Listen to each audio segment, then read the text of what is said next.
இந்த மாதிரி ரவுண்டு ஷேப்ல யாராவது செஞ்சிருக்காங்களா என்ன வரைக்கும்? ஃபர்ஸ்ட் நான் தான் செஞ்ச உறவுகளை. இது எல்லாமே அப்படியே சிவன் வடிவத்துல போட்டு அப்படியே அழகா கும்பிடு வச்சு மண்ணால இதெல்லாம் மண்ணெல்லாம் தோண்டி அழகா வச்சு இது மேல என்ன புசுறன்னு பாத்தீங்கன்னா அதே பண்ணி இது செம்மண், இது நோண்டின மண்.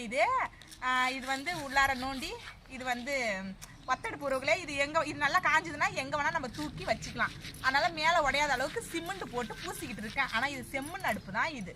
சரிங்களா? என்னங்க என்ன கட்டாயி போச்சு தானது வீடியோ? இது என்னதான் உனக்கு கொல்லியில டவரே இருக்க மாட்டாங்க. இங்க பாருங்க ஒருவர்களே, இதுதான் 3 கும்முளு, இதுதான் வாசப்படி. இது வந்து சும்மா வச்சிருக்கேன், இது உள்ளலாம் பூசியாச்சு. இது வந்து அப்படியே நம்ம நல்லா காஞ்சதும் இப்படி பிடிச்சி தூக்கி நம்ம எங்க வேணா வச்சு நம்ம சாப்பாடு செஞ்சுக்கலாம். இந்த அடுப்பு வேணுங்கிறவங்க கமெண்ட்ல சொல்லுங்க. 200 ரூபா ஒரு அடுப்பு வந்து வாங்கினாடா. இது போட்டு விற்கிறோம், கேட்டிங்கன்னா போட்டு விற்போம், வந்து வாங்கிட்டு போங்க. எங்க ஊர் காப்பாங்குளம், பெரிய காப்பாங்குளம். எது எதையா வருதானா? ஆனா அது